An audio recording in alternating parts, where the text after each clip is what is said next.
everybody, how you doing? Teching 101 here today on the side channel. We're doing something a little different. We're talking about Jason X because it's Friday the 13th, and I want to talk about Jason X. Spooky's here. Say hi, Spooky. I am here. Hello. I'm happy to be here. I'm very excited. Oh my God. Friday the 13th. So yeah, I was telling you earlier, but the whole reason we're doing this, well, for one, I'm a huge fan of the Friday the 13th series, as you can see with my, shirt and backdrop and all that. But Spooky did a video on Jason Goes to Hell last Friday the 13th, and I liked that video, and I'm like, okay, we're going to do a collab for the next one.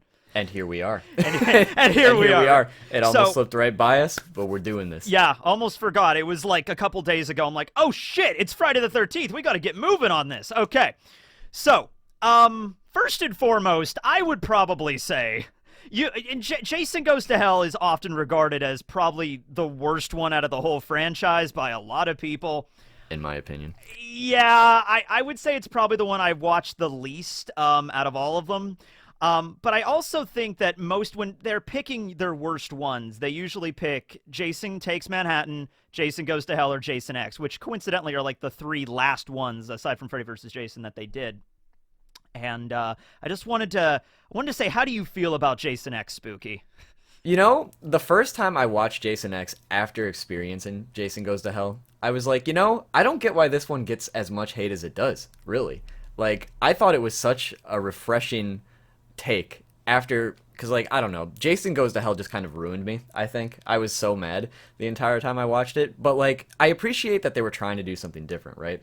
So with this one, I also appreciated that they were trying to do something different, and after experiencing that, I liked it a lot more than I think I probably should have. So as I rewatched it in preparation for this, I was kind of just sitting there thinking like, how do I really feel about this as a whole? And I think it's like lower middle as far as all the Friday the 13th goes. Like, I don't actually hate it that much, but some things about it definitely bug me, which I'm sure we'll get into. We will get into it today. I watched it last night, so it's a good thing you watched it for this. I have, like, a whole list in front of me of, like, the basic plot of the film. But, dude, I think this one gets too much hate. I've heard people saying this is, like, the stupidest one, because here's what they say. There's like, oh, it's Jason in space. And I'm like, are you high? Jason in space. That's the coolest premise for a movie ever. Like, yeah. And I'll tell you what, if nothing else, they actually deliver on it, unlike Jason Takes Manhattan, where, like, I don't know, 5 minutes of the actual film take place in Manhattan. I know. They're just on a boat the entire time. And then, like, Jason Goes to Hell, they spoil what happens at the end of the film. Did you know? Yeah, that's a major spoiler right there. But also, did you know that the director of that movie really wanted there to be a scene in actual hell, like at the climax of the movie? They just didn't have the budget for it.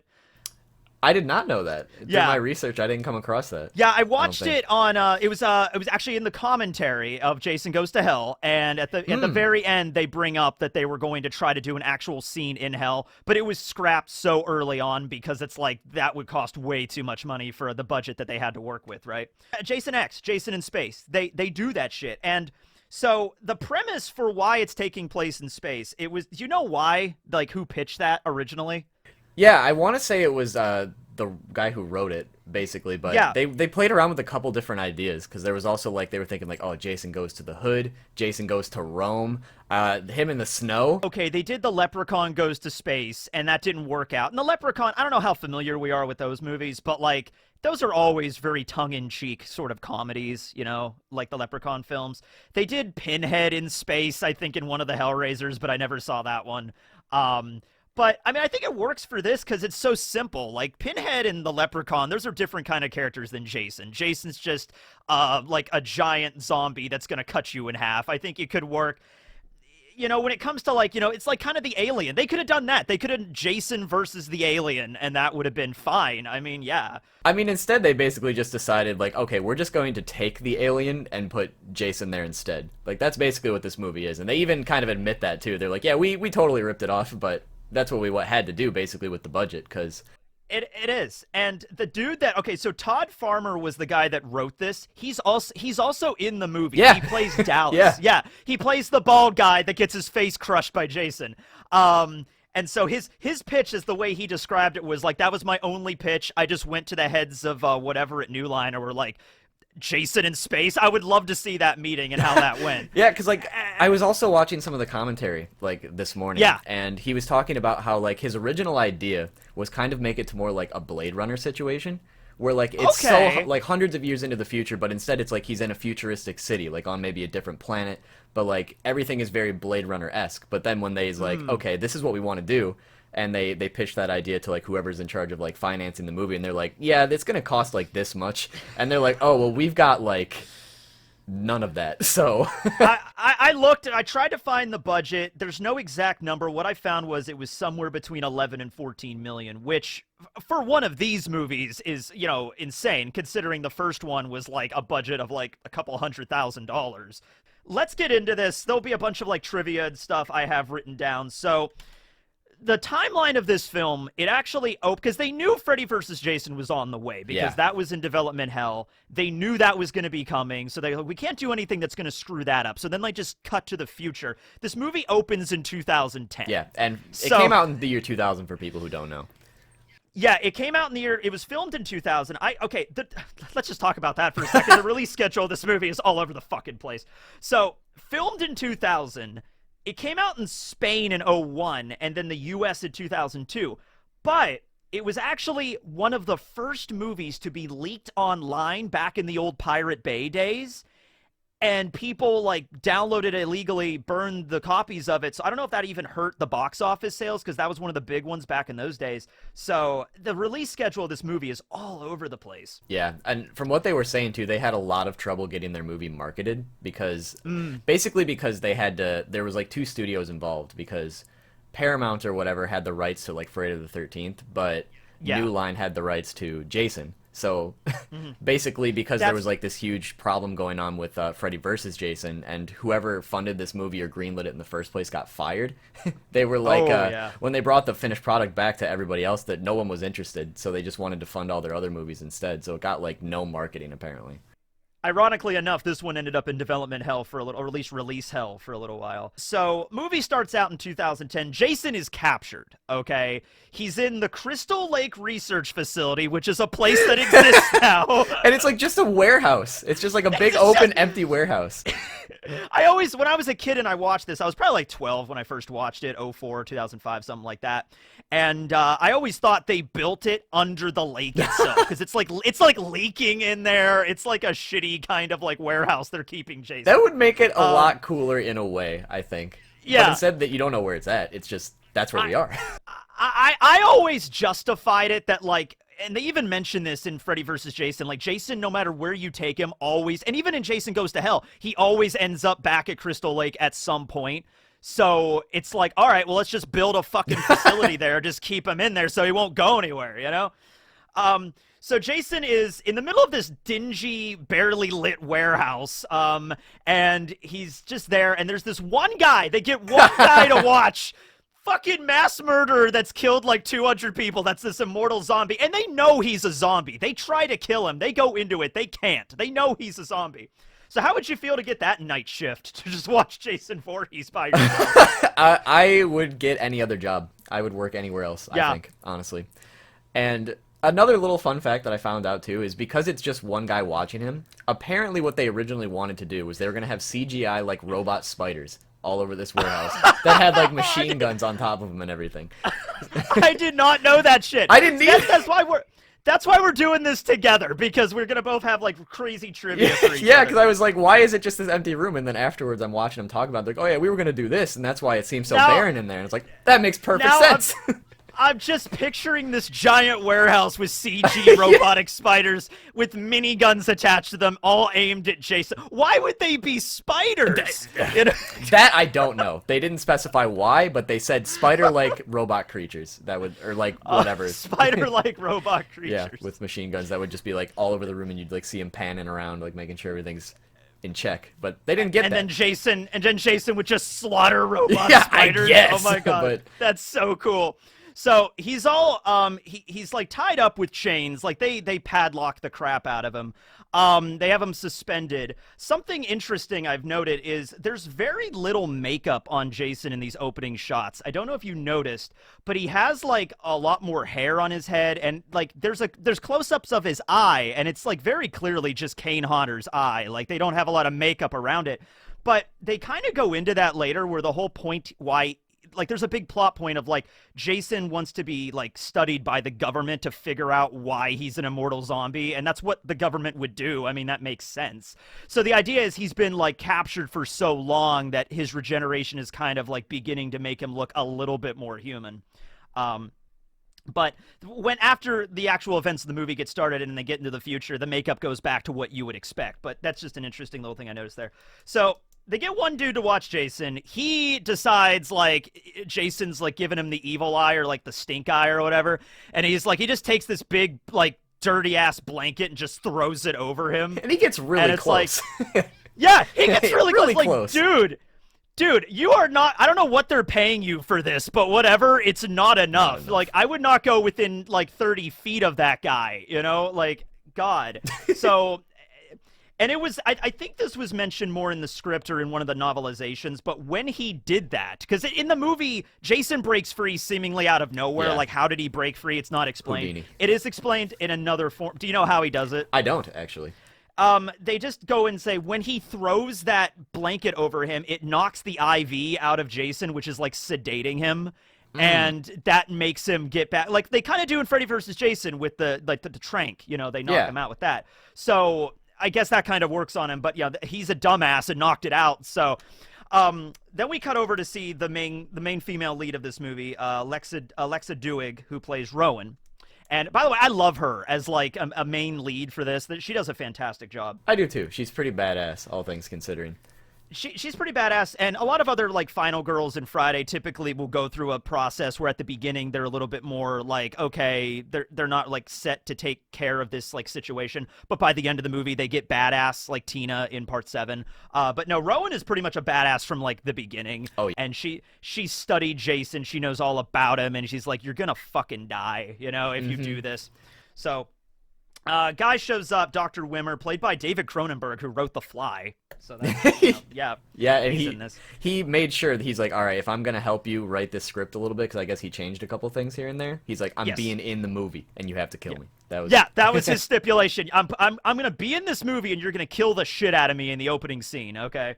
So he's there, and a little bit of a side note, that he mentions that I'm going to take him, he wants to take Jason to his Scranton facility to do research, and I'm like, Scranton, Pennsylvania?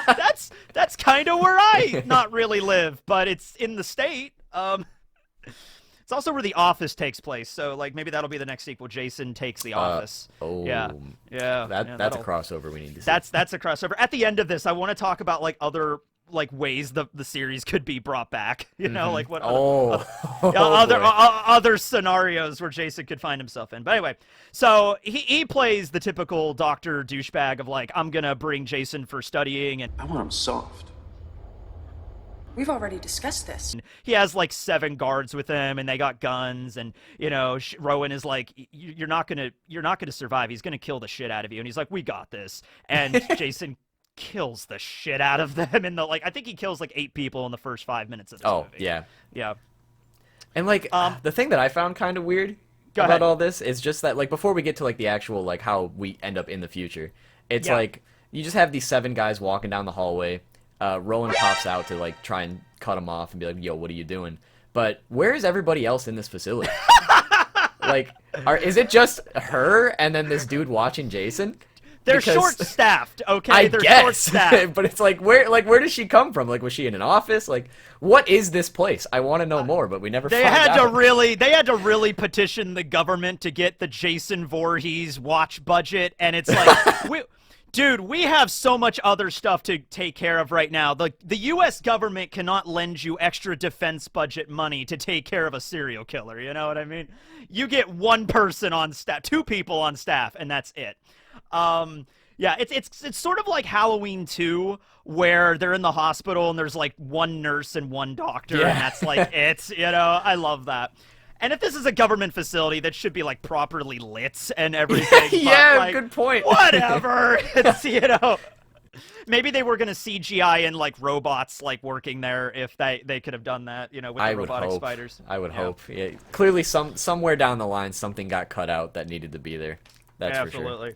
So, Jason kills the shit out of like all these people. Also, you might remember from Jason Goes to Hell when Jason gets ambushed and the FBI just like unload on him with like automatic weapons. He's kind of stunned by that. Here, they're shooting him with automatic weapons throughout the entire fucking movie, and it's like he's learned that like, oh, I could take this. So he's a little bit like more powerful in this than the previous installments. You know what? Yeah. That's actually a good thing to bring up since we haven't really mentioned it. Is like because they wanted to put this movie into the future, mainly because Freddy vs. Jason was under development. They were hoping that would take place before this, right? But nobody really knows how he got back from hell. That's true. So because that's something that's answered in Freddy vs. Jason. So, man, this would have been confusing if you watched this in theaters and you were a diehard fan. You go into it and it'd be like, man, Jason, how does he go from hell into space? Does the devil send him into space? Yeah, so I guess he just learned some things on the way. He just So, there's some continuity issues there. But, Jason is a little bit more beefy in this one. He could take a lot more damage, as we're definitely going to see. So, the whole Jason Goes into the future thing happens within, like, the first 15 minutes. So, Rowan is the only one left in this entire facility.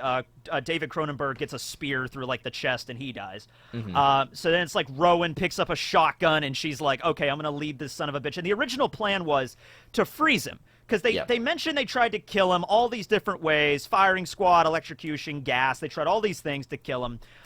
They can't blow him up because then the heart will just come back. So I guess they learned their lesson the first time. I would argue, why don't you just blow him up and just not eat the heart? But they just don't want to mess with it, Yeah, well, like, in the beginning of Jason Goes to Hell, like, apparently the heart just, it brings you in. It makes you want to eat it. So like, maybe it has psychological properties or something. Dude, Jason, he needs to be in the SCP Foundation, honestly. Like, I mean, he is an SCP, really. He is an SCP. 110% he is an SCP. But anyway, he is Keter level, definitely. So she chases him kind of leads him through. There's some good shots of like Jason walking through this super dark lit facility. And they get down into the cryostasis chamber or whatever, and so lures him in, shotguns him into the giant tank, shuts it. Oh, he gets his machete back at some point, which I think was revealed in a deleted scene. There was like a box of Jason shit that he just took it out of. One thing I want to point out really fast. Go ahead. If they're researching this guy to like find out about his regenerative properties, right? Why did they let him keep his hockey mask? Like, they don't need it. I know. They don't need it. I mean, maybe they tried to take it off him and he killed like 30 people. And it's like, okay, fine, you can keep it. It just thinks it'd be easier if you didn't have it, but I don't know. Yeah. They clearly something's up here. Something's up with this facility. Through part of this film that he tries to kill a bunch of people just to get his machete back. So he's like attached to these items. True. Yeah. He gets his machete back. Rowan shuts the chamber, and it's like 2 feet of like, steel or whatever, and Jason just punctures right through that shit with his old rusty machete. Stabs her in the process. The facility is like, cryogenic breach, and it's like, okay, she ends up getting frozen along with Jason. And then we just cut immediately to the future. So as for like an opening of a Friday the 13th movie, I'd say bravo. That was a pretty good one, Yeah, very strong start. Kane Hodder, when he and this is his last time playing Jason, unfortunately, but as a positive, he has it down to a science in this film. Like, what he does and his movements and everything are totally, perfected. Oh yeah.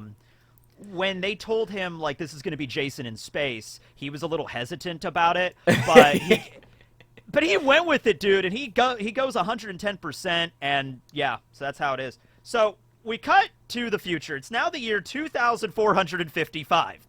Yes. Just go along with this. 2455, it's 400 years in the future. A group of students, I guess the idea is that there are a bunch of students that are led by this professor, and they're on Earth 1, where there's now a second Earth because the first Earth has been just completely wiped out. Insert climate change reference here. I don't know, but Earth is dead as shit. So they're visiting Earth on like an expedition. they, I guess, stop at Crystal Lake, just coincidentally, the Crystal Lake Research Facility. And they go down and they dig around and they find Jason perfectly preserved. They find Rowan there. Couple of things about this that are funny. They mention when they see Jason's hockey mask, they don't really know what that is. And it's like, What's a hockey mask? so apparently hockey is going to be outlawed in 2024. Yep, we got 2 more years. We got 2 more years 2 more left of years. hockey. So if you guys are are you a fan of hockey, Spooky? You know, I'm not really a huge sports person in general, but I would say hockey is an alright one that I can It's an enjoy. alright one. Yeah. Me neither, really. Me and my dad, it was actually one of the last things we did before COVID hit and the lockdown happened. Me and my dad went to a Penguins game in Pittsburgh right before lockdown. Oh, hell yeah. But they lost. But, you know, it was an alright game. So, yeah, I guess hockey gets so fucked up in the year 2023 that in the year 2024 they have to ban it. So that's happening soon. Let's see. One of the students, Azrael, who is essentially like the stoner kid of this, he loses an arm in the process because he's like standing right in front of Jason. And Jason is still frozen at this point, and he just like he like punches or like hits the side of the tank, and Jason just falls down and he just stands still, and then Jason, frozen in this like cutting pose, just slices right through his arm. A perfect And, opportunity to show the new technology about how Yes. to take care of Yes. amputations and whatnot real fast. Yeah, so it's cool. Like like I said, it's a limited budget, so they're not going to go all super space opera with this. But it's like it's the future. They have they have advanced medical technology and stuff. It's like, oh, that's cool to see how we're going to play with this in the film. But let's see. Who is your favorite character out of like the main group? I'll like ask you at this point. I'd say probably Rowan, but I also like Brodsky a lot. Oh, Brodsky's so cool. Yeah, once we get to him, obviously, because he's back on the ship. But he's back on the ship now. I really liked Chuck Campbell as Sonoran. Sonoran was cool, and then like the whole, and of course KM-14. Is KM. awesome. How did I forget KM? KM, played by Lisa Ryder, who is an android, and fills that role very well. And she's actually part of my favorite scene in the entire movie, which I'm pretty sure you know what that is. Oh, but absolutely. we'll be getting to that. That's closer to the end. But yeah, so then we also have Janessa, who's the girl that has the outfit with like it's like she needs a lot of double-sided tape in the future to make that outfit work. Yeah. But it's she's pretty awesome in this as well. So they decide, all right, we're going to take Jason and Rowan back to the ship. They say they can revive Rowan. They should be able to do that just fine. Jason he's just dead, basically. So they take him back to the ship. We see a little bit of Earth, and it's just like a lot of CGI of just like, you know, the wind blowing and stuff. Yeah. And they just get back on the ship and they fly through. There's a lot of like little things in the background of this, though. Like there's a little, they as they're leaving Earth orbit, they pass a billboard that's like Lunar Estates. So I'm like, oh. All right, I guess we had moon estates at some point in the future. Like little things like that are cool. Yeah. You know?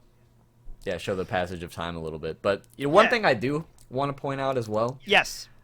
It really shows how underground this facility was, that not a single person came to check up on it. No, For, what, 445 years, I think? 455 years. Maybe they just decided just to like, okay, the facility where we kept Jason fucking Voorhees, it went like radio silent, like no one reported back. And like, cause Dr. Wimmer was gonna like transport him to Scranton, and so weren't there people like awaiting the transport? Yeah, it's like nobody think to check in, give a phone call, do a little Maybe walk they up, just see what's going on? decided just to leave well enough alone and just like, you know what? Let's just not mess with it. Let's not go in the facility. If he's down there, we don't want to know about it. Like he's dead, he's gone. Okay. Lock him up. Lock him up forever. So they get back to the ship. And the ship is, by the way, it's called Grendel, which is a Beowulf reference, which I liked. And also the other ship near the end of the movie is called Tiamat, which is also another character from Beowulf. So I would say in terms of like the way this ship looks as a spaceship, it really fits in line with the popular sci-fi television shows like that were around at this time, like Stargate SG-1, Farscape, Andromeda, if you ever watched any of those. It's something like of that level. It's not so bad that it looks like it looks so cheap. It looks okay, I'd say. Yeah, for the time period, like the effects in general are definitely like they're good for the time, but you can definitely tell they haven't aged the best. Absolutely. Like, they had enough wherewithal to include flat screen monitors, or at least flat screen monitors at the time, what they were. There were I even had to stop and, like, kind of rewind and check, but they even had, like, tablet computers that they were messing with at certain points. Yeah. And I'm like, that's pretty good, you know, because this, you know, was filmed in 2000. So I'm like, they had the wherewithal to like, oh, tablet computers that you can hold, and like, you know, that's pretty neat. Weren't too far off. Yeah, we're too far off there. We get to see, okay, probably the most that CG is used is with the ants, the nano ants, which it looks shitty. It like T2 did that effect better like 10 years before this, but it's okay. Yeah, you know? they didn't have the budget. It's fine. Yeah, so it's just like a glob of like T2, like liquid metal that comes out, and it can like reattach organ. They're nanobots basically that can like reattach organs and limbs and do all this kind of stuff, and it's like instant healing. And I'm like, okay, that'll be cool to play with that in the film. Oh, and they do play with that. they play with that a lot. Oh, they play with that in a big way near the end, right? Oh god, and it's like on the poster of the movie is like Jason Evil gets an upgrade. So yep. I will say this though, despite because there's people that are critical of Jason's appearance. I was happy when watching this the first time that the majority of the film he is just the Jason we know and love. He doesn't become Uber Jason until like the last 15 minutes. Yeah. So yeah, and like he actually looks pretty good in this movie too. Like other than what you mentioned about like the makeup thing in the beginning, like otherwise throughout the rest of the time he's on the ship, at least like he looks fine. He looks fine. Yeah. Like he looks fine. A lot better than the last movie. Yeah, and people, you know, Uber Jason, he's a lot more clean and sleek, and you might not be a fan of the mask and the way his head looks, but like it's at the very end, so there's really not much of it. It's pretty good Jason all throughout. Let's see. We get introduced to some other characters. We get introduced to Brodsky here, who you mentioned.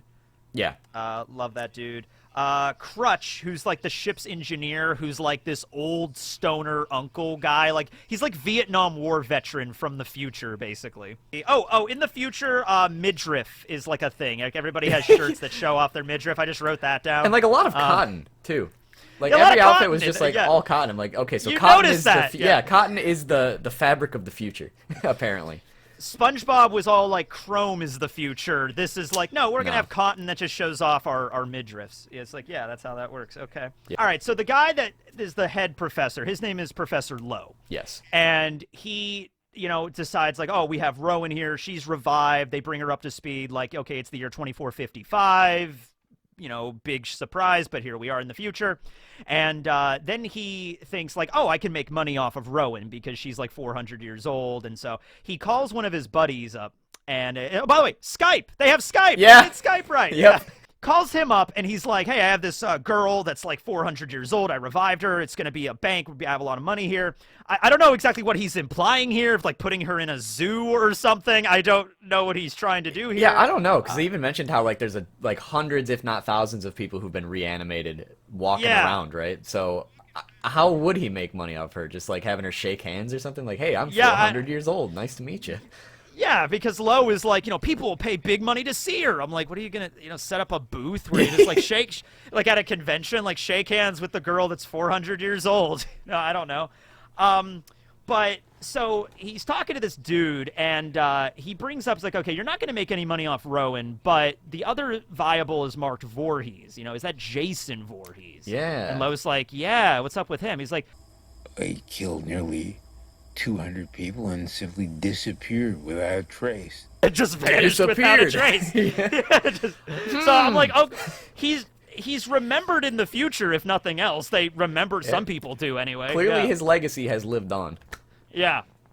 Apparently. Yeah. Nobody remembers Freddy, but people remember Jason. So how about that? Yeah. Yeah.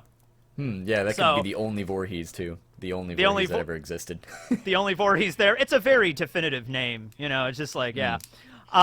So Lowe is like, oh, cool, I have him frozen on the ship. You know, I'm just gonna like, I don't throw him in a hunk of carbonite and throw him in the museum, and then I'll make money or whatever. It's like, okay, so very typical greedy kind of plot with him, but whatever. Yeah. Oh, and then there's the nipple sex scene kind of thing. Yeah, he was given some extra credit.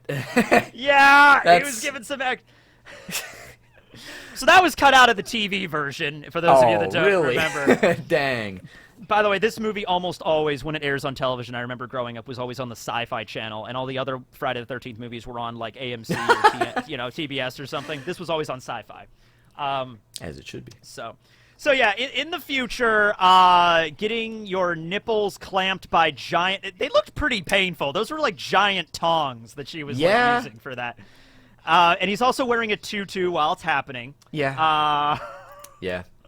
That must have been the most awkward shit to film. Like, I don't even know. Like, I'm trying to think of, like, why would they... I don't know. that was somebody's fetish. That was Yeah. 100% somebody's It's just like the fetish. shaving thing from the last movie. Somebody Yes. who's paying good money for this is like, listen, I need you to just throw this in here for me, all right? Yeah. Yeah. Thank you. And then it takes the other kids for Jason to actually, like, wake up. Like, that's when he starts moving. So, yeah, that's a thing that's very intentional, is these two kids, their names are Stoney and Kinsa, and they're there. And, oh, by the way, there's a scene before that where they're, like, in the lab with that other woman, and she's like, okay, you guys are being distracted because you're so horny, so leave. But they're, like, getting turned on in front of Jason's frozen corpse. Yep. Stoney and Kinsa go off to have sex, as is what happens in a Friday the 13th movie. And it's intercut in such a way that while they're having sex, Jason's body is, like, slowly beginning to defrost, and, like, his fingers are beginning to twitch and move. It's a very ominous scene. And then, as soon as they finish, as soon as the climax happens, no pun intended, Jason immediately, like, da-da-da-da-da, and just, like, jumps up off the thing. So... You know what else I noticed in this? I don't know if they did this on purpose or not, but anytime we see Jason, like, moving around, they purposely make it so he moves, like, without any sound. I don't know if you noticed that. But, yeah, like, I noticed that a little bit, yeah. like, even in the research facility in the beginning, when he's walking down, like, these heavy metal stairs with, like, these big boots, it's like there's just no footsteps. It's just, he's completely silent. So because that's just, like, one of his abilities. He could just move so fast, you know, and so he could teleport, basically, kind of. I just realized they could have done teleporting Jason in this movie. This was the most likely one they could have actually had him teleport. like, for something. real teleport. Yeah, like he teleports around the ship or something. Like there's little, like, warp pads or something. That would have made the most sense given the premise of this. Yeah, because everyone would be like, well, how does he teleport all the time? And then they just show, like, one shot of him doing that. They'd be like, oh, so that's how he does it.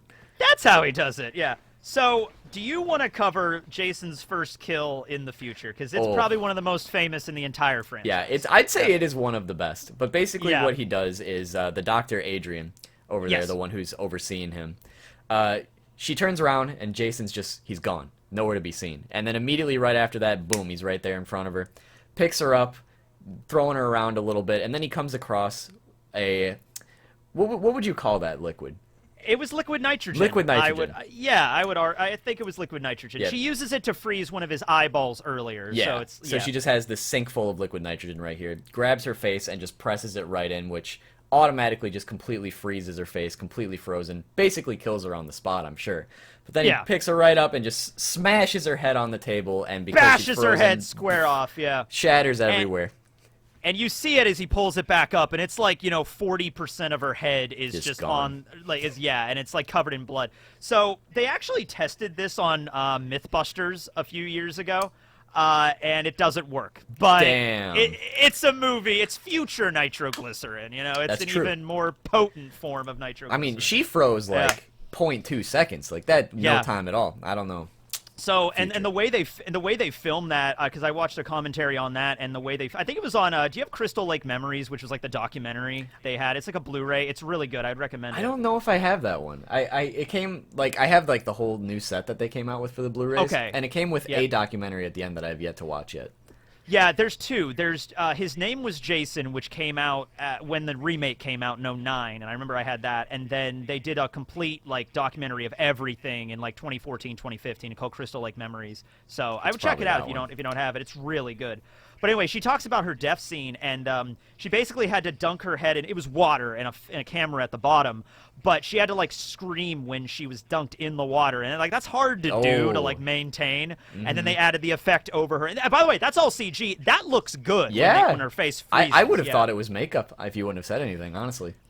Well, I think when they pull her face out, it's makeup. Well, but like even in the water, I mean. No, in the water, I think it's a combination of the CG transfer and then they do the makeup. I think it's both. But it was a really good. Really memorable scene. Yeah, that's where they put the CG budget over the ants. That's where they put a lot of the budget, I would say. Yeah, right into that scene. That was a good one.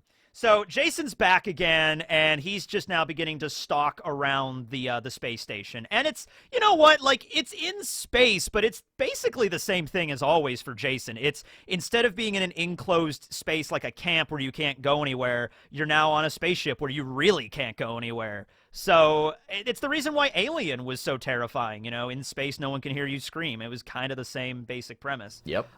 Yeah. So Jason is now like wandering around the ship. Oh, he picks up the Uber machete. Everything's Uber in this movie. Yeah. We have the scene with Rowan and Lo, and she's just basically talking about how they tried to kill Jason so many times before this. Nothing worked. You know, everybody's only in it for money. And Lo's like, oh, yeah, that's so tragic. That's so sad. Yeah. And, oh, yeah, but he's dead. Don't have to worry about it. Yeah, he's dead now. You don't have to worry about it, right? And so he brings up that I have Jason on board, and Rowan's like, what? And he's like, oh, don't worry. Our scans reveal him to be very dead. And Rowan's like, show me. Show me. Yep. Show me, motherfucker. Where is he dead? It's like, okay, cut to the lab with Adrian's corpse. And it's like, yeah, all right, we have a problem. Something's very dead, but it's not him. So something I forgot to bring up this entire time is this, this is like a spaceship full of like college students, but it's also a bunch of like, they have like military grunts on board too. Yeah. And so now we actually have a scene where Brodsky, who's the commander of all of them, you know, I think Sergeant Brodsky is his name.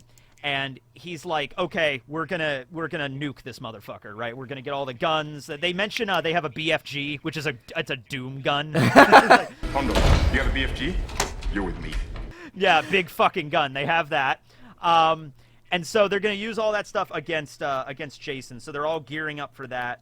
How'd you feel about this scene in the movie? Because when I first watched it, it was very, I think I found it kind of boring, but later on as I watched it, it kind of drags. It kind of drags. I feel like it's just because there's so many military grunts, and obviously, like, they have to kill each of them one by one. So I feel like it just takes a while to, like, get that suspense going. Because what happens is Jason's about to kill Crutch, the guy you mentioned earlier. Yes. Who's, like, the engineer or whatever. Yeah. And Jason's, like, just about to get to him, and then all of the military grunts just kind of light him up. And then he just disappears. Like, where did he go? He just disappeared. He's like, where'd he go? He's like, he landed on the warp pad. What happened? Yeah. And then I feel like it just takes them a long time to, like, start to get that moving again. I think what they were trying to do is, like, a very ominous tension building, kind of like an Alien thing there, where it's like, okay, we're going to go into the cargo hold. Everything is very dark and shadowy. You think they could turn the lights on in the future, but clearly not. And we all got to go, like, by ourselves or in pairs. Yeah. There's always the military stuff where they're doing the call signs, like, you that way, I'm going to go over here, you know? It's like, yeah. Oh, yeah, go ahead. The other thing that doesn't make sense about this scene, though, is, like, you know how they have, like, their mics on so they can talk to each other? And they can also hear the mics, like, the students can hear what everyone's saying in, like, a different room. Like, they have it on speaker. But the thing that doesn't make sense is, like, they keep talking to each other, like, oh, yeah, Jason's not here. Like, and then there he is, like, right behind him, and corkscrews the one dude, which is a cool. I like that kill, by the way. I think that was a clever kill one. Is great. That kill is fantastic. But, like, he just says, like, oh, yeah, Jason's not here. But then you can clearly hear him, like, fighting Jason, like, a second later when he comes in the room. Yeah. It's like, don't you think they would hear that he's, like, getting beat the fuck up right now? They need to leave their comms open, because they do the future thing where they have to, like, tap the comm in order to talk. Yeah, but, like, sometimes, like, there's a couple times you'd hear somebody, like, scream as they're getting killed, right? But, like, they could still hear it in the room. I don't know. It's inconsistent. There is a scene, because that does happen, because there's one guy that's like, I got Jason, don't worry about it, everybody. Yeah! You know, and it's just like, okay, he's dead. So one thing, even before we get into the grunts attacking Jason, we have the scene with the VR scene where they predicted the Oculus Rift and the Vive. So we have Azrael, who's the dude that had his arm cut off. He got it repaired with the ants, and Dallas, who is played by Todd Farmer, who was the writer of this film. And they're basically doing this alien simulation, which the CG is notable, but it's in a game, so it's kind of like. It's kind of like it is literally a game. So yeah, it's in a game, so it makes sense. Like if I was playing this game, I'd be like, this is pretty good graphics for what it is. So that's even a little weird because they have like headsets on to like play the game, but then Jason just walks into the game and can like interact with them without. That's a little weird in and of itself. Yeah, it's almost like an out-of-body experience. Like you sit there with Kinda. your headset and you're like controlling it, but at the same time, like you have an outer body that can interact with things around you. It's interesting. It's interesting. Yeah, it's an interesting concept. Yeah, so that's something else they accurately predicted. So Jason shows up. This is the only scene if you want to see Jason fight an alien, you get a scene where he fights an alien. He cuts an alien in half of bad CG. That's pretty much all you get. He kills Azrael, he like breaks his back, and then he grabs the writer of this film and shoves him into a wall and kills him that way. And actually, it was his stunt actor that actually broke a nose during that take. I remember that during the but yeah. So that happens, and then we get into the moment with all the grunts. And like I said, like you said, there's a lot of them. One of them is actually named Briggs. Yeah, I did catch that. Yeah. Did you catch that? I'm sitting there. Do you know which one it was? I don't remember. Like, it was one of the girls, right? Yeah, it was the blonde girl. Yeah. So I'm like, that's awesome. We have a Private Briggs in this. So in a parallel universe, I guess Briggs becomes a badass space marine blonde girl. Yeah, So I don't know what it is there with the you go. name Briggs, but like even in Mortal Kombat, there's like Jax Briggs. So like, Maybe that's where they got it from, because they took references from Doom. Maybe they also took it from that. Yeah. yeah, so like all the time, it's just like whenever I hear Briggs, I think of obviously the Briggs we know and love, but then I always think of of just course. like military personnel for whatever reason. It just Yeah, always comes up. Let's see. Sven gets his neck slit. Gecko gets knifed in the throat. Kicker dies. Kicker is the dude that thinks he kills Jason. Like he like shoots Jason, attaches him to this crane, like impales him on this crane hook, lifts him up, blows out his kneecaps, and he's like, "I got him." And then he just drags himself off the crane and then drops down and cuts his head off. Or no, he cuts him in half. Yeah, he cuts that dude in half. Mm-hmm. So he dies pretty bad. Condor's the dude that gets screwed. That's the funny scene, yeah. And Briggs is the one that actually has the line of like, he's screwed, Yeah. you know? So that was pretty good. That made me laugh. How'd you feel about, okay, when it's down to just Brodsky and he's the only one left, there's a little bit of a comedy moment with him. How did you feel about that when he gets stabbed by Jason? Because he's like, oh, that's not going to put me down, and then just gets another one right through him. Oh, that'll do it. That ought to do it. I'm like, okay, you're kind of working on your comedy routine there a little bit, but like, yeah. I mean, clearly it wasn't enough to keep him down the whole movie, but... No, he comes back, but I just love that he's like this super badass, like, Yeah. space marine. He just like, gonna take more than a poke in the ribs to take down this old dog. Jason stabs him again. Yeah, that ought to do it. Yeah, That ought to do it. He just like yeah, falls down. I loved that. It was great. But it was a funny scene. I can't. Okay. So, yeah. So now all the grunts are dead. So now it's more standard Friday the 13th fare, where it's just a bunch of like hapless killables, basically, that aren't military trained or anything. So, Crutch, the engineer dude, meets up with the rest of the kids upstairs, and Lo is there. And so they're like, okay, everybody's dead. So now what do we do? And it's like, okay, well, we're heading to this place. It's like it's the research. It's their college. It's space college, basically. Yeah. It's Solaris, and it's this space base, and it's like they have a bunch of like they have a whole army there or whatever. And they mentioned there's 60 trained grunts there plus the personnel. So Jason's body count in this movie is actually probably the highest in the entire franchise. Oh yeah. Yeah. I mean, he basically unintentionally Yeah. murders everybody there. Yeah, he pretty much does. Yeah. So let's see. Oh, I have the next page here. Okay, there's 2 pages of everything I wrote down. Yeah. The captain of the ship, which we forgot to mention, his name's Lou. He's a space cowboy, like literally just a space cowboy. Yeah. He gets killed by Jason right as soon as he's coming in out of hyperdrive. They have hyperdrive. And he dies. He gets slaughtered, and the ship just crashes into Solaris, killing like at least 60 people, probably way more. Oh, because there was like entire what looked like apartment buildings or whatever attached to like this outer dome. So like there has to be tons of people there, like even just other students, civilians, etc. Like Yeah. So Jason's body count is easily in the hundreds in this movie, I would say, if not the thousands. oh yeah, actual yeah. terrorism. Yeah, actual Oh, speaking of, am I the only one that noticed there was a scene while the ship was crashing in? There was a scene where there were 2 towers and the ship just kind of crashed in between both of them, and I'm like, ew, Yeah, it when didn't age well. No, and this was filmed in 2000, came out in 2002 in the U.S. I'm like, they could have kept that out. Ooh, Ooh, I don't know. I don't think they did, but yeah. No, they 'cause, could have. like, They should have. Oh, they should have. I think they should have, yeah. All right, so Solaris is gone. The grunts are all dead. They're now alone on this ship with a homicidal maniac. And so it gets into a very... there's a scene where Jason kind of, like, busts through the window in the bridge where they're all at. So they all start running away, and they're, like, hiding on the ship. And it's like, okay, this is legitimately terrifying at this point to be in this scenario. Oh, yeah. You know what I mean? Like, it's absolutely screwed, basically. There's nothing you can do. There's nothing you can do. Oh, well, a little side note here is I love how when Jason busts through the window and everyone's running out, KM, who's the android, is just calmly walking from room to room. And because she's an android, she doesn't feel fear. And so she's just like, I will close the doors. I will be right behind you. You know? Everything is fine. Everything is fine. All the kids get out, but Lo, who's the scumbag professor, stays behind. And it's a pretty comedic moment with him and Jason. Go ahead. I want you to talk about it. It's funny. It's so funny. Well, he's basically just there cowering in front of big old Jason over here, and Jason walks like right up to him, and then he's like leaning up against this this desk with a bunch of like medical tools and stuff on it, because this is where Jason was before, when he was frozen.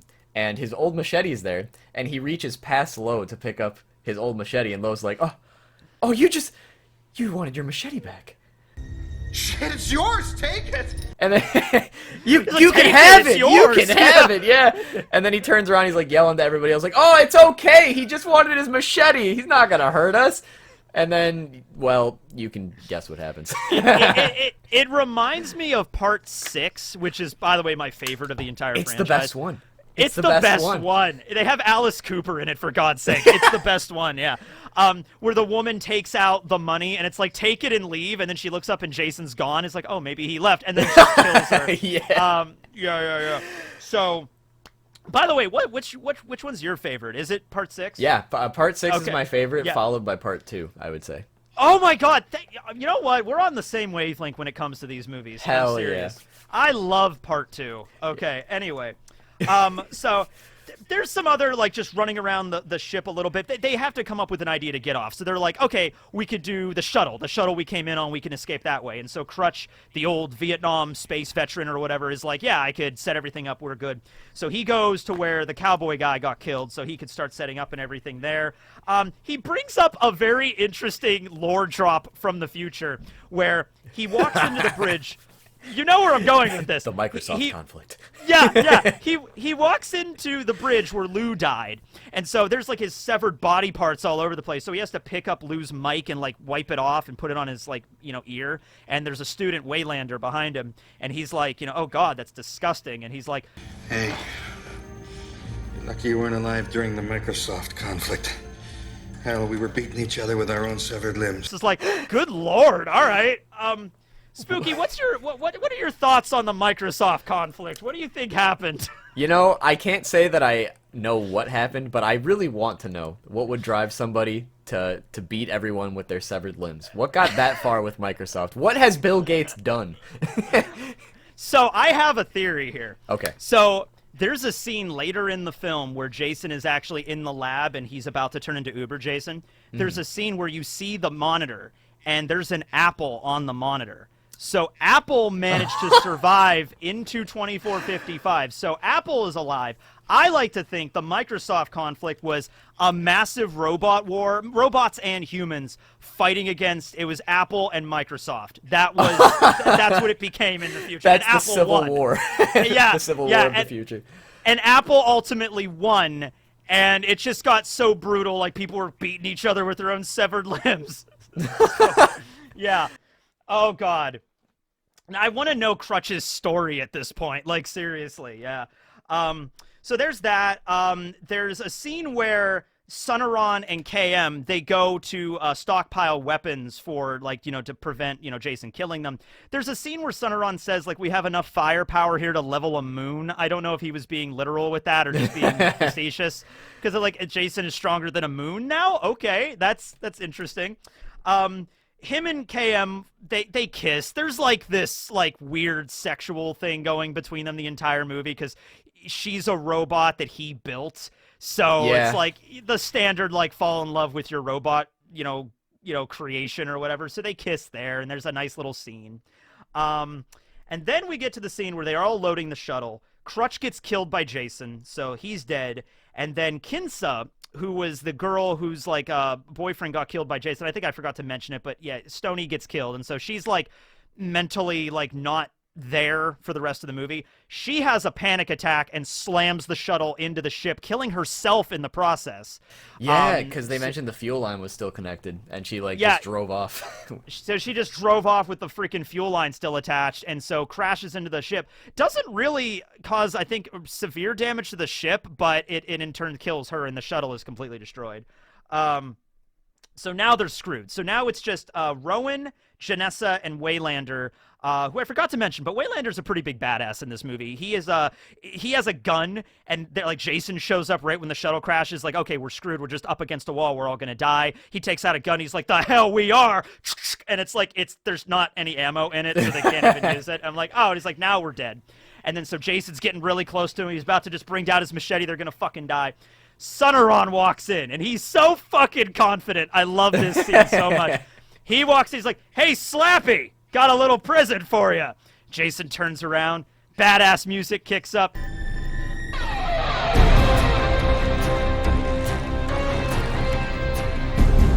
KM-14 walks out in full leather bondage dominatrix gear.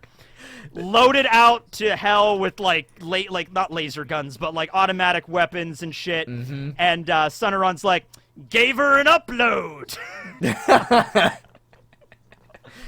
Oh God, Lord, I love this scene. My jaw dropped when I saw this scene when I was like 12. You know what? I might like this scene more than I liked Freddy versus Jason. Like, you know, I can understand that for sure. I mean, it's close. I would still probably go with Freddy versus Jason, but this is close, okay? This is a good scene. Because the whole point of these movies is Jason is this unstoppable killing machine. They usually have to go to some insane length to try to finally bring him down, and even when you bring him down, he's not brought down for good. There's very rarely any character in these series, in this film series, where that can actually contend with Jason on this level. Tino was kind of there in part 7, but nothing like this. And so pretty much it's just KM, who's an android, and Freddy are the ones that gave Jason the biggest fight in the entire series, you know? Yep. So yeah, Sonoran gave her an upload, which I guess also included like a kinky dominatrix, like mommy sort of upload as well, because she has like a personality shift as well. Well, he certainly uploaded his tongue in her mouth. Oh, absolutely, yes. So, she just begins to fight Jason. Jason starts out... It's actually really funny, because the fight starts with this badass music. Her takes out this gun. She's about to, like, shoot Jason. Jason takes the machete and just throws it right through her. Yeah, yeah, and he's like, oh, is that it? Anticlimactic? Damn it, that down. sucks. Damn. Hits her power core immediately and just kills her. But no, it was just... She was just pretending. She grabs Jason. There's a lot of really good wire work in this fight. Blasts Jason through a wall. You know, takes out pistols, like just like kicking him, and like she knows martial arts now, and it's just like working all this really cool stuff. She even got the style points, like putting the guns behind her head, and like yeah, like Sonoran's like uploading, like, okay, we're gonna teach you martial arts. Random, like, you know, like the random poses where you're just gonna stand upside down and like fire, or like the guns. Brodsky shows up. He's still alive. He stabs Jason very briefly to give KM some time, but yeah, and she's just like, "Hey, I had this under control. What are you?" I had it under control, but thanks. And so he's still alive. That's good. It basically just like it's a very one-sided fight. Like Jason, honestly, he gets some hits in, but it's very clear he can't do anything to her. Mm-hmm. He gets up against a wall. She takes out this pistol, like this automatic pistol, and just shreds Jason's arm off with the pistols. And I love, you probably noticed the music here. It's so great the way they use these incidentals. So Jason gets his arm ripped off, gets knocked through a wall. Then he gets back up, and the music goes like da, da, da, da. And then, boom, shoots his leg apart. He falls. He gets back up. Da, da, da. Then he gets shot in the chest. He goes down. He gets back up. Da, da, da. And then finally she just takes out a big fucking rocket launcher and just blows his head completely off. And that's it right there. That's the fight. Yep, he's done. That's the movie. Jason's dead. We got him. Now, I'll be honest with you, like, whatever you have to feel about this movie, even if you don't like it, I mean, that scene right there is you've wanted to see that for so long, just getting like Jason completely owned. Yeah. And that was an awesome scene. Yeah. And like that's something they even mentioned that they specifically wanted to do in this movie too, because like in Jason Goes to Hell, like they blow him apart obviously, but he's still there the entire movie. Whereas with this one, they're like, we actually want to kill Jason like completely, but then bring him back stronger and better than ever. Dude, how would you feel if, like, after KM did all that shit, then, like, Rowan eats the heart or something? I swear. Then we just pick... Those were the rules. I Those know. were the rules I they know. established. That's why that movie frustrates me so much, because it's like now these rules are here and we can't ignore them. These rules are here. Brodsky eats the Yeah, heart. he's just like, I'm gonna make sure he's dead.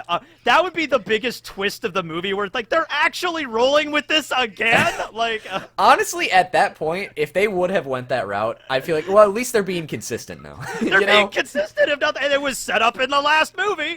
You know. Oh God. That's been so no, funny. so now that thankfully that does not happen. So we're actually near the end of the movie now. Like, I was surprised. I looked at the time at this point. It's like an hour and 30-minute movie. This is like the hour 5-minute mark. Like, we're really like almost near the end at this point. So it's like, okay, the movie's almost over. Jason got blown to shit. I guess the poster spoiled that he was going to get an upgrade, so you know what's going to happen. But they find out another ship, Tiamat, radios them. They're like, okay, we got your distress signal. We're going to go save you. I was like, cool. However, the ship is, like, unstable. I don't know if it's when they crashed into Solaris or when Kinsa, like, you know, blasted the shuttle right into it, but it's going to blow up. Yeah. The ship's going to blow up, basically. Gone. Yeah, so they gotta set these charges and, like, blow off part of the hull so they can survive or whatever.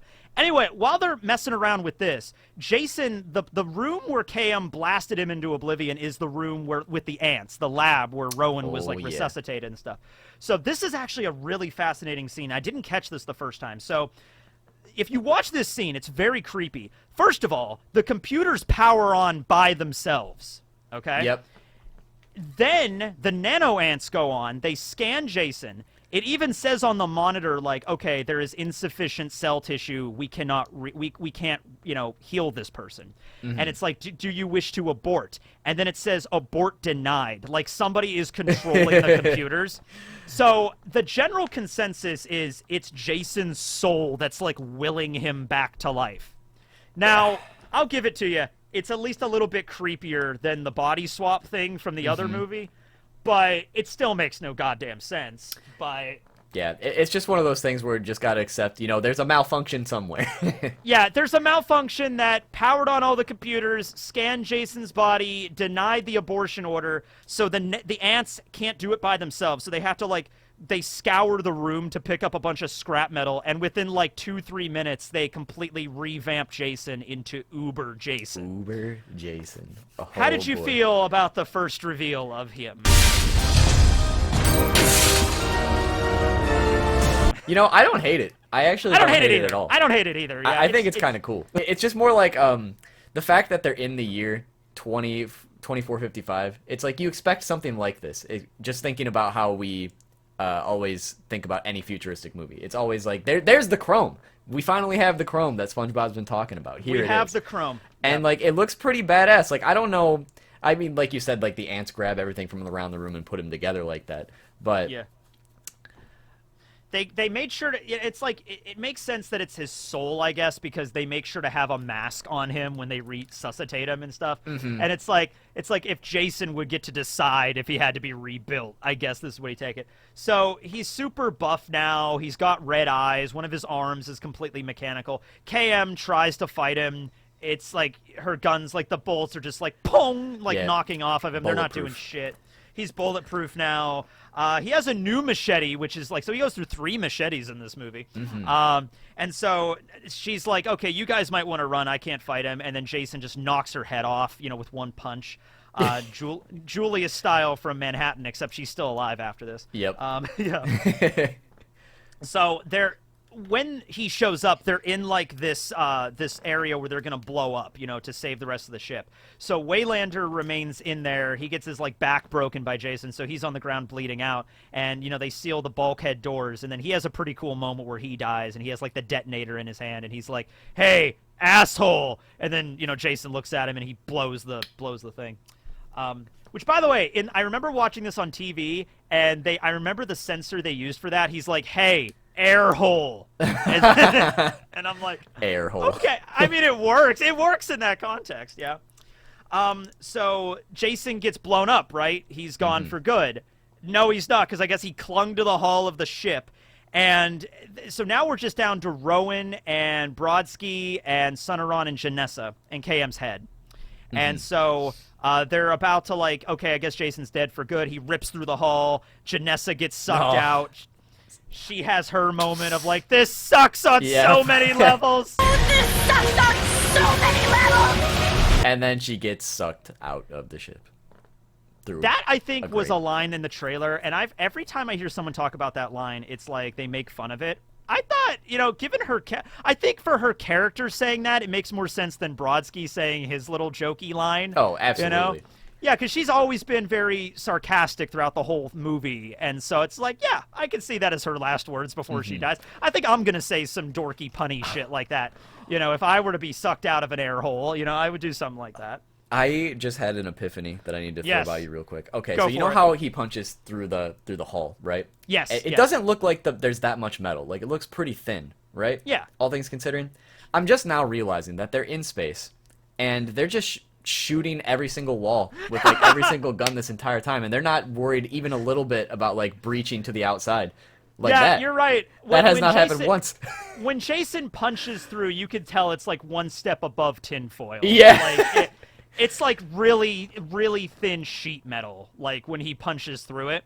And it's like, yeah, they should definitely have, like, this is a really shittily made, like, spaceship at this point. Yeah, like, they're just really confident that none of these bullets are going to, like, accidentally compromise their entire ship or anything like that. Yeah. It's kind of I was waiting. I think the first time I watched this, I was just waiting, because I was a big fan of the Venture Brothers, and I guess I watched the Venture Brothers before this. So I'm like, oh, they're going to get him into, like, the cargo bay and then, like, open the door. He was in the cargo bay. Just open the door and have him get sucked out into space. You know, there you go. But anyway, so, okay, Janessa dies. And let's see, sucks on so many levels. Look, okay. So then they get to the other moment in the movie that it's probably my other favorite moment, where they there's more techno stuff. They have to do a spacewalk in order to, like, override the door so they can escape. And so Brodsky gets geared up in spacesuits to go out and fix it, but they have to distract Jason, and it's just Sonoran, Rowan, and KM's head, and they don't have guns. Guns can't do shit against him. So Jason's, like, walking through this room, and Sonoran and KM program a 1980s Crystal Lake VR simulation. I love that scene so much. I like it. I think it works, and it makes sense that they could do something like that in the future. We saw it earlier. This is foreshadowed. So then you have, like, these virtual reality campers there that are like, "Hi, would you like to smoke some weed?" And then Jason's just looking at them like, "Huh?" And they're like, "What?" And I love how what's-his-face was also just kind of like, oh, I think he saw me. But Jason has, like, no choice. He's like, all right, I have to take care of these teenagers really fast. Like, he like, knows they're there, but he's like, I need to. He's just like, I know there's something going on here, but, you know, duty calls. I have to I'm back on the clock here, right? And they put that scene in to poke fun. I mean, this is the 10th movie in the franchise at this point. They know what they're doing. They're making fun of it, and they're like, I think it works. And it also redoes the kill from Part 7, where Jason kills that one person in the sleeping bag. Yeah. And in the movie, in Part 7, it was filmed like 7 times, like 7 hits against the thing before she finally died. The MPAA knocked it down to just 1 hit. So in this movie, he does it like, he goes to town on he's these just virtual over reality and campers. over. Just throwing them into each other, throwing them against trees. And I love the scene after he kills them, and Sonoran's like, oh, he's killed all the campers, and KM's like, wow, he's good. He's good at what he does. Now, I have some questions. Like, it's a virtual reality simulator. Why not make just, like, 100 of those campers? And so Jason has to, like, wade his way through, like, you know. Yeah, because, like, clearly if 2 are enough to get him to stop and, like, kill them really fast because it's just, you know, it's what he does. Clearly, if they just kept putting more and more in there, he'd probably just keep going. You just have to hack and slash through all of them. You know, I had to come up with a unique way to kill every single one of these campers. Like, come on. And I also remember first time I watched this, they didn't end up doing this, but they might have been able to do something. They'd have to use a different actress. But when they first like made the VR simulation and like trying to mess with Jason, I'm like, ooh, what if they make like a version of his mom? That would be weird. You know, they actually played around with that idea. I don't know if you knew Oh, that. they did. I did not know yeah, that. I guess where they were filming, like whatever studio they were in. They were in Toronto. I know they filmed it there, but that's all. The actress who played Pamela in the original movies was like doing a play nearby, and they kept trying to convince her to like come on and like reprise her role for that scene. But they couldn't come to an agreement, so she decided not to ultimately. But they tried. They tried. They tried. So that was Betsy Palmer. And, yes. That would have been crazy, dude, because that would have been the last time. She passed away a few years ago, unfortunately. But that would have been the last role she played. They tried to get her in Freddy vs. Jason 2, and they had to use a different actress for her there. But it's funny with her because she's on record like she did not want to be in the first movie. She did it purely so she could buy a new car. You know, that was like, it was just money because she thought it was just a lame, crappy script. You know, having her run around pretending to be like, killer, mommy, killer, you know, and so then it became this huge thing. And so later on, she's like warmed up to it, where you see interviews with her, and she went to conventions and stuff. But she's like a classical, like, you know, play actress and stuff like that. And so, yeah. But that, I just thought about that. That would be a cool thing because Rowan knows all the information about him, so maybe they would have files on him about his mom or something, and they could do that. So missed opportunity. We get to the climax of the movie now. So Jason kills the campers. The entire ship is beginning to like collapse at this point and blow up in the process. Brodsky does the override thing. Sunneron, Rowan, and KM get through to the shuttle. The shuttle leaves, and then it's just Brodsky and Jason. And so he just like, there's a scene where the ship is like falling apart around them, and they just walk into each other, and then there's just an explosion. Yeah. And it's an epic scene where they get away in the shuttle, and then you just see a scene with Brodsky and Jason. He puts him in like a full Nelson, and he's just riding Jason down into the atmosphere of Earth 2 as he's getting like incinerated on the way down. And it's like, you know what? That's a pretty fabulous way to end the movie, I'd say. Yeah. Yep. Oh, and even better than that, guess where he lands? In a lake. He lands in a lake. So he lands on Earth 2. There's a lake there. There's two teenagers on the lake. They're like, what happened? It's just, there's a shooting star that landed. Make a wish, Sally. Okay. And then they go, and then you just, last scene of the movie is just a shot of Jason's metal mask, like it like melted off of his face, just hitting the bottom of the ocean, and then end of movie. Yeah. So that was Jason X. That's Jason X, motherfucker. Oh, man. But yeah, I really don't know why this movie gets as much hate as it does. Like, I think as it knows what it is, it's very self-aware, and it's not the worst Friday movie by far. Like, it's pretty decent. I would say out of all of the movies that do the horror movies that have the twist of now we're in space, I think this one is the one that does it the best. Absolutely. Yeah, because it's not complicated. It's basically Alien, and they even mention they're on record saying that at a few points when Jason's just stalking them on the ship. But yeah, did you know there's actually a Jason X novel series that I did not. You brought that up earlier, but I was not aware of that. Yeah, so there are 5 books in total. I have not read any of them, but I looked up the titles and the premise, and so if let's say this timeline continued and we did Jason X movies, like Jason X2, X3, or whatever. Because they were low-key hoping that Uber Jason would be kind of like become its own thing and they could reboot it further through there. I don't know if you remember that, but... At this point, when the last time okay, so fun fact, Freddy vs. Jason was the last actual movie in the franchise, like, continuity. The remake came out in 2009, which that's something separate altogether, you know, whatever. I'm not a huge fan of it, but, you know. So the last continuity we've had since is 2003. So if they were to do, they won't, but if they were to bring back Jason X as like a continuation, like, fine, whatever. I just want to see another Friday the 13th movie at this point. But the books, okay, so there's Jason X, the first book, and that's just the novelization of this film with just like some extra stuff thrown in. Then there's Jason X, the Experiment, which I believe is basically like Jason versus the Predator kind of movie. I think that's kind of what they were like. Jason's on a planet, and then there's like a monster, an alien on the planet. Maybe if Jason versus the alien would be better. Well, the Predator is an alien, so there you go. Yeah. Something like that they were going for. That actually, I think, sounds like a cool idea. Then there's Jason X, Planet of the Beast, where Jason is found on planet 666, and they do some stuff with him there. I don't know. I just know it takes place on planet 666, which is like, all right. How on the nose. Little bit on the nose there. Then, this is my favorite one. Jason X4, Death Moon. Do you want to know what the premise... Guess what the premise of Death Moon is. I This mean, is great. if I had to guess what Death Moon is, like, I have hopes in my brain, but I know I'm not right. Like, if I could have it my way here in that title, it would be like, I think of Star Wars in terms of how the Death Star, they point out, like, oh, what's up with that little moon over there? You know, like, it's as big as a moon. Right. So I would hope that a Death Moon is just like a Death Star, but I know that's not right. I know it's not right at all. So. Well, you were kind of close. Really? The movie takes... No, not at all. Oh. The movie takes place on a moon, which serves as a, like a school for wayward girls, and Jason, like, crash lands on it. What? And kills them.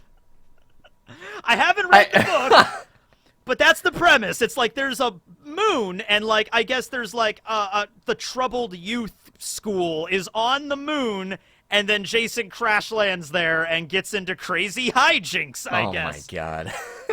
And then there's the fifth one, which I actually did not find a synopsis for this one, but it's called Jason X to the Third Power, but it's the fifth book, so whatever. I don't know what that one's about. Jason does math, I guess. Third Power.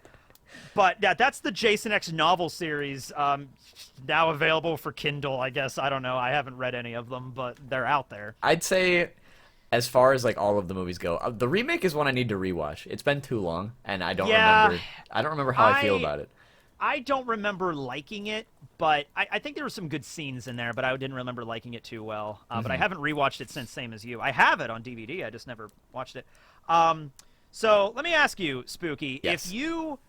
if you could bring back Jason in a brand new movie, because I don't know if anybody knows this, there's this massive legal battle right now, and it's the reason why the game, if you ever played Friday the 13th, the game, got, like, cut, and there's no new material for that. It's like there's this massive legal battle, so probably going to be a while until we see a new Friday the 13th movie. But if you had complete control, what scenario would you put Jason in for the new one? Oh, man.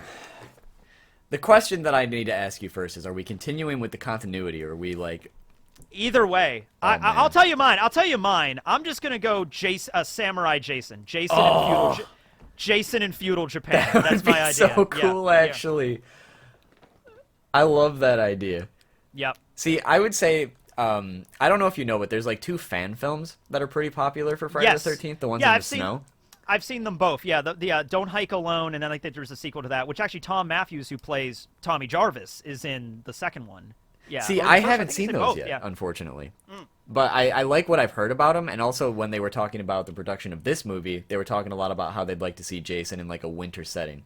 And it kind of makes me think of, like, a similar situation to, like, this movie and, like, The Thing to me. So, like, kind of like a Thing situation where you're kind of in the middle of, like, the Arctic, you're in some sort of facility, or there's, like, it's just really cold, you know? Jason takes in northern Canada. Yeah, like in Canada, like you're in the woods. I feel like that kind of premise would be something that I would like to see personally. That would be, on, like, that would be different from just the perspective of, you know, like, okay, we're doing the forest, but at least it's winter. It's a different backdrop this time. Don't Hike Alone is the first one they did, and that's a really solid fan film. Go watch that. And then the second one, the sequel to that, I don't know if it's, can't remember what it's called, but it's on YouTube. You can find it. Yeah. And that takes place in the winter, and they actually bring back a lot of characters from Part 6. They bring back Tommy Jarvis from Part 6. They bring back one of the cops from Part 6 in that film. It's a really good one, definitely. Or, I mean, like, they could also maybe just do Jason Takes Manhattan again, but, like, actually have him take Manhattan this time. Yeah. That would be cool. That would be awesome if they just had the budget for it. Yeah. Yeah, and like, and if they're actually going to go with like the Jason Goes to Hell route, like kind of establishing him as a deadite and whatnot, like actually bringing an Evil Dead into it somehow, like if they could do it right, it could be really good. But they did do the Jason versus like Freddy versus Ash thing. It was a comic book. Yeah. But yeah, you know what I mean? It's like I need to see that animated. Although I think Bruce Campbell's done, not animated, but well, maybe animated. Okay, I'll take it. But I think Bruce Campbell's kind of done playing that character for a while. And I think he even said after Ash versus Evil Dead, he's like, it's just too physical. I just can't keep up with it anymore. Exactly. The but time he's has pretty passed, good. unfortunately. Yeah. He was in he had a cameo in Doctor Strange and Multiverse. Oh, if it's I don't made know- by Raimi, it's gotta be. Exactly. I don't know if you saw the movie. No Not spoilers yet, not for it, yet, but but- he appears in the movie as a cameo, which is great. Yeah. That's why I need to watch it. That alone. Yeah, it's good. So yeah, that's pretty much everything I have. Thank you for joining me, Spooky, on this Friday. Well, we're filming this on Tuesday the 10th, but it's coming out on Friday the 13th. Oh yeah. Yeah. So I don't know when the next one is. Maybe we could talk about Jason Takes Manhattan. Oh on the yeah. Next one. Oh yeah. I would love to. I would love to talk about Yeah, it the- again sometime Oh soon. God, it's a while. January of next year I mean, is the. as is the long as next I one. don't die, I'll be As there. long as we both don't die in the great Microsoft versus Apple conflict, we'll be all right. Yeah, and remember to enjoy hockey for 2 more years, because that's all you Two got. more years, we're done with hockey, ladies and gentlemen. But yeah, you could sign out, let people know where to find you and all the stuff you have going on and whatnot. Oh man. Well, first off, thanks for having me. This was a really fun conversation. I love talking about Friday the 13th. So I very much appreciate it. You can find me over at youtube.com 2Spooky. That's my channel. I don't know what the link is offhand, but I know it's not that. Or you can find me on Twitch at twitch.tv/2spookster. I stream over there. He does indeed, yes. I see you actually do streams on, like, I watched a stream once where you were just putting a puzzle together once, and I'm like, huh, this is nice. This is nice. I'll pan my camera over here a little bit, but let's just Yeah. say that I have an all-white puzzle, and only 200 pieces to go, and then it's finally done. Oh, you're doing the near puzzle from, like, Death Note or whatever, the all-white puzzle? Yeah, Yep, yeah. Just a solid That's cool. color. It's taken that's me neat. a long time, but I'm All right. almost done. Anyway, yeah. Thanks for joining me. Techie signing out. Later, everyone.